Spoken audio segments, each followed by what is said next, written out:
giới thiệu quý vị xa hơn, chúng ta ơn Chúa từ công việc thầy đất của Chúa mang đến Gia Lai, một sư Phạm Sinh và cả đoàn. Xin mời một sư Phạm Sinh và cả đoàn mang đến Gia Lai. Rồi cùng xin giới thiệu chúng ta người thân chúng ta và anh em đã bắt đặt chúng ta. Xin giới thiệu bên ban lãnh Lâm Đồng.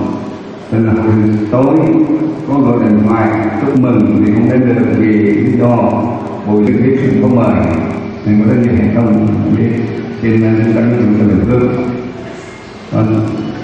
Lần thứ hai là chúng ta giới thiệu bên chính quyền của chúng ta đã tạo điều kiện cho phép chúng ta được tổ chức lễ kỷ niệm cảm tạ Chúa 400 năm sinh mạng của các. Xin giới thiệu trưởng ban tôn giáo tỉnh Đắk Nông là Nguyễn Phước Diệu, là đây là người thực hiện trưởng ban tôn giáo tỉnh Đắk Nông.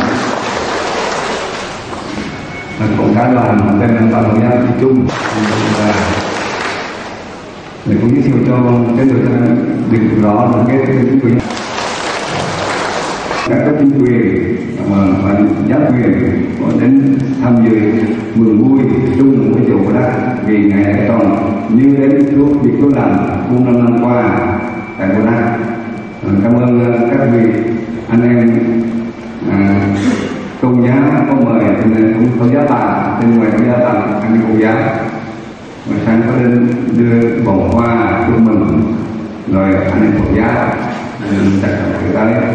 Nên chúng ta là anh Chúa vừa rồi chúng ta đã nghe qua. Tôi xin công bố tức mật Đức Trời Cha Đức Con ngày hôm nay là chính thức chúng ta khai mạc lễ cảm tạ 4 năm sinh lần VNT ngày 9 tháng 9 cho phép tổ chức lễ kỷ niệm 4 năm sinh lần của Bồ Đà. Tại năm 400 năm nhưng tại nước Việt ta là 100 năm. Tại dân tộc Mân Nông chúng ta đã thấy trên bản 1953 đến 2100 năm, chỉ có 2 năm thì tổ chức 20 năm từ 80 tuổi. Tại nước chúng ta. Trước hết tôi xin chào quý đại biểu và xin chào Đức Chúa và từ nơi xa và gần. Sau đây tôi xin phép đọc. Hội Thánh Tin Lành Việt Nam chi hội Bồ Đà công tác sơ lược tiêu sở Hội Thánh Bồ Đà năm 1966 đến năm 1911. Tiếp dẫn Hội Thánh Tin Lành Việt Nam năm 1911 tạ ơn Đức Trời Ba Ngôi khi Tin Lành của Chúa đến tại Việt Nam vào năm 1911. Khoảng 35 năm sau thì Hội Thánh của Chúa được bắt đầu thiết lập tại sắc tộc Buôn Ân vào năm 1948. Hội Truyền giáo Phúc Âm Liên hiệp gọi tắt là SEMA do các giáo sĩ trong và ngoài nước có cùng mục tiêu truyền bá phúc âm của Đức Chúa Trời trong Đức Chúa Giêsu cho Hội Thánh sắc tộc Buôn Ân. Nên một số người đã tiếp nhận Chúa. Hội Thánh đầu tiên được hình thành tại Chúa đã dùng cách lạ chữa lành bệnh tật. Qua cách đạo đó lại có thêm nhiều người tín Chúa hơn.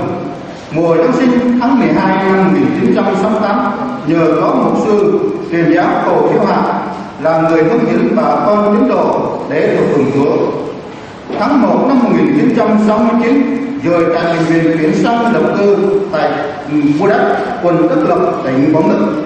Tại đó có bà con bắt đầu chặt cây đa. Một là thầy là y tôi chủ tạo Hội Thánh, 2 y tá đảm nhiệm thư ký, 3 y tá đảm nhiệm làm thu quỹ, 4 y tá là tập trách thanh niên. Vào năm 1969 tất cả tín đồ hiệp nhất hết lòng yêu mến Chúa gây ra. Lúc ấy các ban sử dụng có 4 người do hội đồng bình chọn nhiệm kỳ 1 năm. Một là một sư Choi Iran chủ tọa Hội Thánh, 2 ông S thư ký Hội Thánh đảm nhiệm. Ban lãnh đạo Hội Thánh không sự yếu đuối. Sau năm 1975 Hội Thánh cũng còn người dẫn dắt một số tín đồ phân tán nghỉ ngơi. Trong giai đoạn này, phần nhiều tín đồ tìm gặp trong sự yếu đuối, cuộc sống của tín đồ lâm vào cảnh khó khăn vì tín dị đoan, ăn uống say sưa, hôn nhân cưới vợ, chơi biết với nhau như làm này. Thứ tư, sự hơn năm 1985 đến năm 1990. Cảm ơn Chúa Ngài không bỏ rơi hội thánh của Ngài.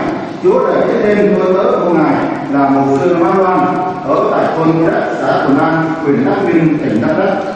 Ông đã rất nhiều lần khích lệ nhắc nhở bà con phải trung tín kính sợ Chúa. Cảm ơn Chúa, Chúa đã nhận lời và nguyện của tôi tớ của Ngài đã giúp những tín đồ 5 năm trở về tỉnh Phật, rồi dần dần nhiều gia đình từ bỏ cuộc sống tối tăm, hàng quay về thờ phượng Chúa, nhờ sự thương xót của Chúa với hội thánh của Ngài.